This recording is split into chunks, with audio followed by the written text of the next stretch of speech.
A União Soviética, ela era uma organização política estável no sentido de a Ucrânia queria fazer parte da União Soviética, os outros países, ninguém queria. Não era nada estável, Não. então. É assim, né? Você tem comunistas, ativistas ideológicos que, dentro desses países, que eram simpatizantes. E os russos deram força para esses revolucionários e para essas visões dentro desses países. Por isso que a ideia aqui dos americanos em reconstruir a Alemanha era tão importante. Para quê? Para não dar terreno fértil para esse tipo de gente que gostava daquilo ali.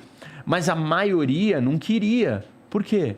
Você perdeu sua autonomia, você perdeu sua liberdade, você deixou de existir como povo. Você simplesmente é parte de um império. Você foi dominado. Então, eles não querem, só que eles não têm força para lutar contra eles. Eu acho que tem um exemplo bem interessante, Igor, que é o da Alemanha do pós-guerra, em que a Alemanha Oriental ela teve que pagar retribuições à União Soviética durante 10 anos, mais ou menos. Enquanto a Alemanha Ocidental não teve que fazer isso. E essa foi uma variável importante, entre outras, na distinção das curvas de desenvolvimento desses dois países, por assim dizer, entendeu? Então, a Alemanha Ocidental ela é o berço de uma revolução produtiva muito forte no final dos anos 40, nos 50, que não aconteceu na Alemanha Oriental, entre outras coisas, porque era um Estado pagando tributo para um grande império. Não só o sistema... Que era um império que iria fazer o quê com o seu dinheiro? Não. Ele não ia devolver para você. Não. Ele tinha um projeto imperial. O quê? Eu preciso me armar muito mais, eu preciso gastar dinheiro com armas, porque eu preciso conquistar o próximo território. É diferente disso daqui.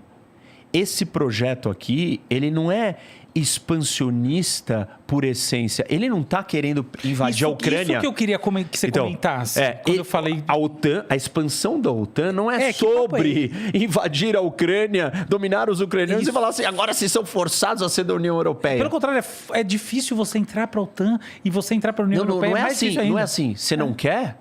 Tá bom. Você não quer. É só se você quiser. Não, se você quiser é muito difícil entrar. Isso, você tem que preencher um monte de requisitos, você tem que fazer um monte de coisa direita. A Turquia nunca conseguiu entrar.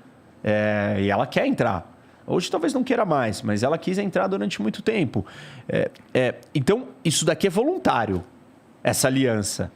Ah, mas ela é uma aliança militar. É, claro que ela é. Ela cerca. Por quê? Porque a gente vive num mundo de terra de ninguém. Não dá para você só virar e falar assim, não, eu não estou dizendo, não, o Ocidente é só perfeito. Não, o Ocidente não pode ser ingênuo a ponto de só ficar calado, quieto, esperando o próximo passo do inimigo, porque aí é tarde demais. Então, o Ocidente também tem que ter movimentos proativos de firmeza, respeitando algumas coisas. Eu não vou invadir um outro país para falar que ele vai ser parte da minha aliança. Se ele quiser se juntar a mim, ok, eu vou olhar e vou aceitar. Então é voluntário. Isso daqui é uma diferença gigante. 2, mas o Ocidente não invade outros países? Invade. Claro. Invade e algumas das justificativas para essas invasões não são justificáveis. Ou não pararam de pé. Né? Por exemplo, a invasão do Iraque. Não parou de pé. E tá bom, tinha uma justificativa ali.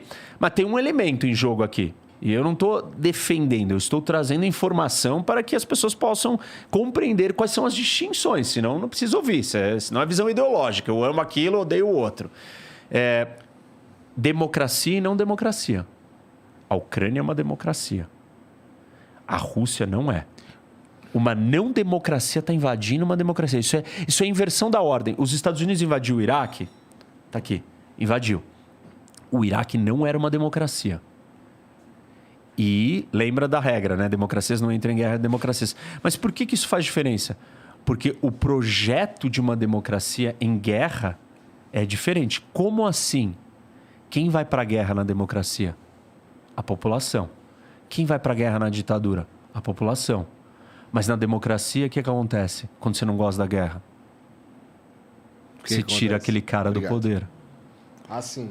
Ele perde a popularidade e ele sai fora.